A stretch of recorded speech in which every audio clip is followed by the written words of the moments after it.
اہل وطن کو خبر ہو کہ سیاست کا باب بند ہو چکا، ان کے لیے یہی مشورہ ہے کہ اپنے بے خواب کواڑوں کو مقفل کر لو، اب یہاں کوئی نہیں آئے گا۔ سیاست کا بھرم سیاسی جماعتوں سے ہے۔ وادی سیاست کی رونق اور ہنگامہ آرائی انہی کے دمخم سے ہوتی ہے۔ جب ان کا وجود ہی کالعدم ہو جائے تو کہاں کی سیاست؟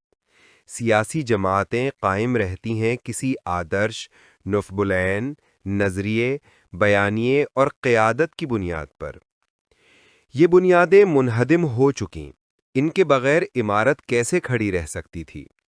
حد نظر تک ایک تنہائی خاک اڑاتی پھرتی ہے، صحرا بے بس اپنی ہی ویرانی سے ہو جاتا ہے۔ نون لیگ اور پیپلز پارٹی کا وجود اقتدار کے ایوانوں میں گم ہو چکا۔ وہ اب ایسے سیاسی بندوبست کے اعضاء و جوارح ہیں جو ان کا قائم کردہ نہیں ہے۔ ان کی حیات اس پر منحصر ہے کہ اس بندوبست کے لیے اپنی افادیت ثابت کرتے رہیں۔ ان دونوں کے خد و خال اب ایک جیسے ہیں، بیانیے کا فرق باقی ہے نہ حکمت عملی کا۔ دونوں علامہ اقبال کے پروانے ہیں، دریوزہ گر آتش بیگانہ۔ تحریک انصاف کبھی سیاسی جماعت تھی ہی نہیں، بنیادی اخلاقیات اور عقل سلیم سے بے نیاز ایک کلٹ۔ جماعت اسلامی 85 برس میں یہ طے نہیں کر سکی کہ وہ ایک تحریک ہے یا سیاسی جماعت۔ سیاسی جماعت بنتی ہے تو تحریک پاؤں کی زنجیر بن جاتی ہے، تحریک بننا چاہتی ہے تو سیاست اپنے مطالبات کے ساتھ سامنے آ کھڑی ہوتی ہے۔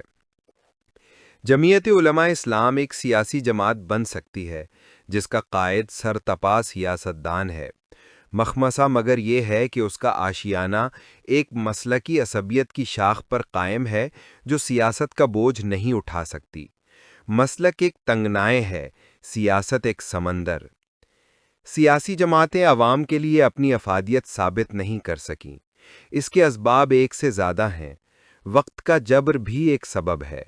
ان کو کبھی سازگار حالات میسر نہ آ سکے، جب بھی اڑنے کی کوشش کی پر کاٹ ڈالے گئے۔ ان کی نااہلی بھی مگر امر واقعہ ہے۔ یہاں جب کسی کو سیاسی عصبیت ملی تو وہ اپنی ذات یا خاندان کے حصار سے باہر نہیں نکل سکا۔ عوامی پذیرائی کو شخصی یا خاندانی اقتدار کے دوام کے لیے استعمال کیا گیا۔ ایک سیاسی جماعت نہیں بنائی جس کی جڑیں عوام میں ہوں، جو اپنی طاقت گلی بازار سے کشید کرے۔ پیپلز پارٹی کبھی عوامی جماعت تھی۔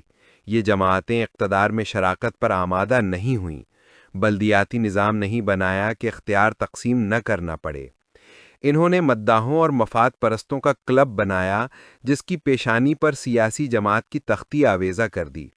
وقت کا جبر انہیں سیاسی اصلاحات سے روک نہیں سکتا تھا، مگر انہوں نے اس راستے کا انتخاب ہی نہیں کیا۔ دوسری طرف دنیا میں بھی ایک بڑی تبدیلی ہے۔ جمہوریت کے سامنے اب ایک بڑا سوالیہ نشان ہے۔ جس جمہوریت سے ہم واقف ہیں اور جو لبرل جمہوریت کہلاتی ہے، یہ سرمایہ دارانہ نظام کی میت میں آئی ہے۔ علامہ اقبال نے اس کے تعلق کے سبب اس پر تبصرہ کیا تھا کہ چہرہ روشن اندروں چنگیز سے تاریک تر۔ اشتراکیت کے چیلنج نے اسے کسی حد تک عوام کی طرف متوجہ کیا، مگر وقت نے ثابت کیا کہ یہ دراصل سرمایہ داروں کی خدمت کے لیے ہے۔ گزشتہ 3 دہائیوں میں ریاست کو کمزور کر کے نجی شعبے کو حکومت کا درجہ دے دیا گیا۔ اس کا حاصل یہ ہے کہ دنیا کے 80% وسائل 20% کے ہاتھ میں چلے گئے۔ اس پر رد عمل ہوا۔ جو معاشرے جمہوریت کے خوگر تھے ان میں جمہوریت کی جگہ پاپولزم نے لے لی۔ جو قوموں کے مزاج جمہوری نہیں تھے وہاں لوگ کسی مسیحا کا راستہ دیکھنے لگے۔ اس نے دنیا کو ہائبرڈ نظام کا راستہ دکھایا جس کے 2 کامیاب ترین مظاہر ہمارے سامنے ہیں، ایک چین، دوسرا سعودی عرب۔ چین میں ایک جماعتی نظام کے ساتھ ایک سیاسی بندوبست ہے جہاں ریاست ہی فیصلہ کن ہے۔ ریاست نے لیکن عوام کو کامیابی سے ہمسفر بنا رکھا ہے۔